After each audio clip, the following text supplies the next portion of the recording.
Hello everyone. So మనకి next question వచ్చేసి projections and planes మీద ఇచ్చాడు. క్వశ్చన్ వచ్చేసి draw the top view and the front view of a circular plane if the surface of the plane is perpendicular to HP and inclined at the 30 degrees to VP. So ఇక్కడ నేను already top view అనేది draw చేశాను. ఒక circle అనేది మనకి ఇక్కడ diameter కానీ radius కానీ ఏం మెన్షన్ చేయలేదు. సో నేను ర్యాండమ్గా 20 mm అని తీసుకున్నాను. సో ఫస్ట్ ఆఫ్ ఆల్ నేను ఒక సర్కిల్ తీసుకున్నాను. సర్కిల్ని 12 ఈక్వల్ పార్ట్స్గా డివైడ్ చేసి దాన్ని ప్రొజెక్ట్ చేసి ఇలాగ డ్రా చేశాను. సో మనకి టాప్ వ్యూలో సర్కిల్ ఒక ప్లేన్ అనేది మనకి ఇలా కనిపిస్తుంది. అండ్ ఫ్రంట్ వ్యూలోకి వచ్చేసరికి మనకి ఇలా కనిపిస్తుంది. ఒక సింగిల్ ప్లేన్ అంటే ఒక సింగిల్ లైన్ లాగా కనిపిస్తుంది, స్ట్రైట్ లైన్లా కనిపిస్తుంది.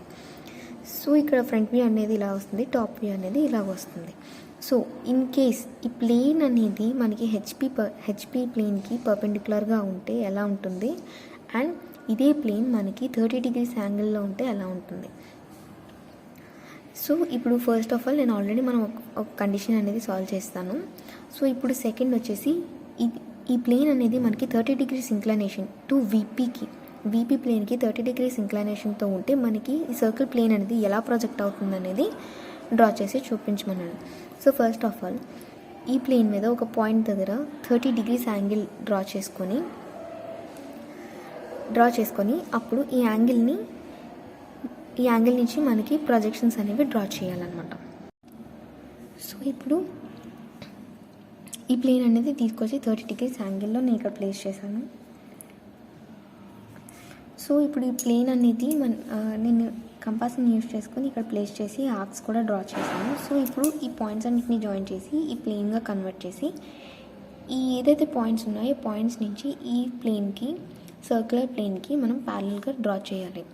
అండ్ సర్కిల్ ప్లేన్లో ఉన్న పాయింట్స్ని ఈక్వల్గా ఈ ప్లేన్కి ప్యారలల్గా డ్రా చేస్తూ వెళ్ళాలి.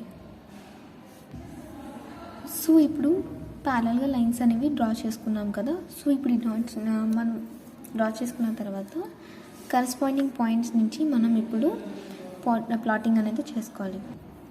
సో పాయింటింగ్ అనేది చేసుకున్నాం కదా. సో ఈ పాయింట్స్ అన్నిటిని జాయిన్ చేస్తే మనకి ఒక సర్ఫేస్ అనేది జనరేట్ అవుతుందన్నమాట.